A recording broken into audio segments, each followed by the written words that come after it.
So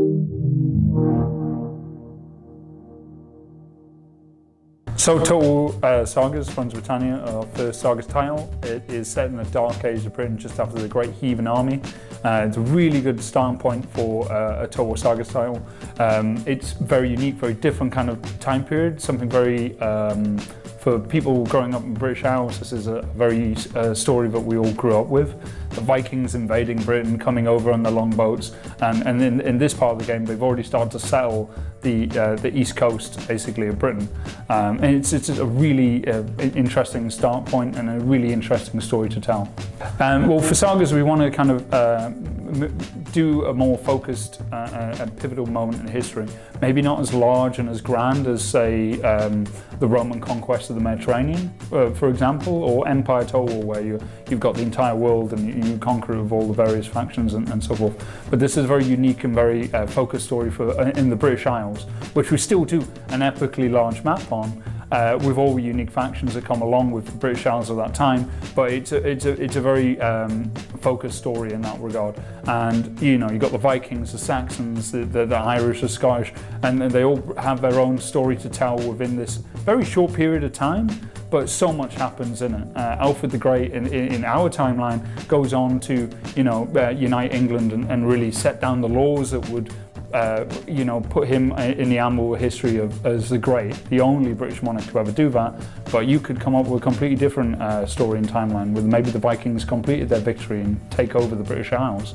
Oh, so some stuff we've added is great features are the provinces and mustering, and also all the events. So provinces now, you're going to have a core settlement which is going to be garrisoned and walled, and going to have a really unique siege map if you ever end up in a situation where you're attacked. But also the minor settlements are focused very much on your resources, like your farming, your mines, your churches and so forth. So these are going to be undefended. You're going to have to send your armies out there to defend your population from raiding Vikings or other armies. And then your recruitment, instead of just being given an army overnight or over one turn, you're going to have them mustering, coming in from the fields, you know, equipping them with armor, training, and putting them into the field, and making you really feel like there's an element of growth in your army, an attachment to it. And then you've got the event systems, which will be sprawling for depending on whichever you go, and branching out in different ways, and that is very much unique to your faction. So this gives great replayability if you want to come back and do it in a different way. And that's not even getting to the fact that the map's so big. There is so much there. You can completely get lost in just playing one faction, like today playing as Ireland. You could really just get lost playing on that island alone, let alone the whole British Isles that we have today. We really wanted to make you have the challenges that like someone would, that like a general and a commander and a king would have had in the Dark Ages of Britain. This isn't an industrial revolution yet. You can't just equip everyone with metal helmets and send them in the battlefield. Someone has to make them. You know, the Roman Empire is long gone. This is the Dark Ages of Europe. You know, they don't have the logistics to put these things together. Someone in a workshop is making individual weapons at this time, you know? They're handcrafted. And because of that, we want you to feel like that. If you lose your elite infantry or lose your really powerful infantry, that hurts you. You can't get them back straight away. You have to build them over time. It gives you more attachment to your armies, but also makes you more careful. For example, what if you were to, I don't know, remove your governor from a settlement, and his loyalty goes, and he takes one of your settlements away with you, and also maybe one of your armies as well. All of a sudden, this army you've been recruiting and training and campaigning with turns its back on you and goes against you, and you have to fight them in battle. You know, these are the key turning points in your campaign, and so the story totally evolves depending on your actions when you're playing. These are stories which we've told in other ways before.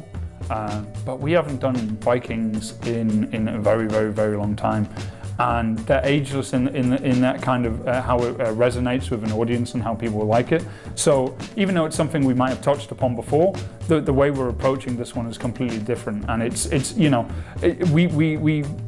every Total War we've done, we've always added that kind of authenticity and kind of detail. And Jack Luster and his teams really hammered down on that. You play that map right now, you might recognize geographically the map, but all the place names are different. They all represent the Saxon names, the Gaelic names, the Viking names. They're all completely different. And even though the geographically it's very familiar, it's completely alien as well. And that's the kind of detail that we're putting in there, you know?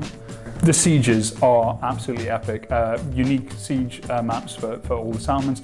And we're having a look at one today, and that is one of the most unique things I think would come back. And on top of that, a really more detailed and fluid diplomacy and campaign map.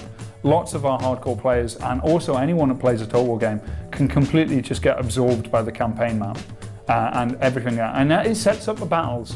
Everything in Total War is 2 games. You've got the battles and you've got the campaign, but one gives meaning to the other and really kind of sets you up for why this battle is important to you. And I think that's the cornerstone for a Total War game, but also something that makes this one really, really unique is that campaign map is the star of the show, and it's really, really, really fleshed out. Well, we haven't announced all the factions yet, but I mean, you're going to see the Vikings there with their housecarls, who the guys with the big axes. You know, these guys are rowing like longboats all the time. So if there's one thing they're very good at, it's swinging something really heavy with an axe at the end of it, and that's the hallmark of the Vikings. And you've got berserkers as well. And then for the Irish, you've got a lot of the javelins, which, you know, they're very good at killing pretty much anything they can, you know, hit at, basically. Limited ammunition maybe, but if they hit something, they're going to kill it. And then obviously, you know, the Vikings overall are just going to be very heavy axe infantry with that big shield wall, you know, they're crushing into people. And then the Saxons, you know, they've got a lot of heavily armoured male infantry as well. And then the Welsh, you know, they've got some longbowmen as well. So that every faction has kind of its own unique playstyle, not just on the campaign map, not only just in its events and dilemmas, but also in the armies they bring on the battlefield. Well, for a lot of people, you know, they get to learn a lot of history. They learn about Dark Ages Britain, about the Great Heathen Army and how that shaped and disrupted British life, and how Britain comes out of the Dark Ages. And a lot of the kingdoms that you get to play in this game become nations like Ireland, Scotland, Wales and England. But also, you know, we want really people to become absorbed with the characters that they're playing, and also the factions that they're battling either with or against. Total War Saga's Thrones of Britannia will be a digital download for PC coming 19th of April.